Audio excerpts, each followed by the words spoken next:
தொலைபேசி முதலமைச்சர் மீது பெண்களுக்கு எதிரான குற்றங்களுக்கு போதைப்பொருள் குறைக்கும் ஒரு காரணம் என தெரிவித்தார். போதைப்பொருள் நடமாட்டம் என்பது கடந்த மாதம் திடீரென வந்த பிரச்சனை இல்லை என்றும் அவர் கூறினார்.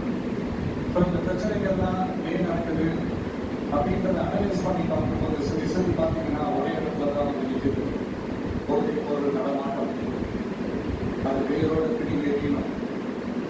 இது வந்து 2026 போன மாதம் மே மாதம் 10ஆம் தேதி இந்த பிரச்சனை புதுசாக முளைச்சி வந்துடல. இது பல வருஷமா இருக்கிற பிரச்சனை.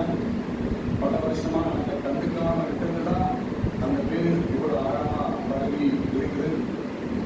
இதை பல வருஷமா கண்டுக்காம இருக்கிறது யார் என்றது நான் சொல்லிதான் உங்களுக்கு தெரியணும்னு அவசியம்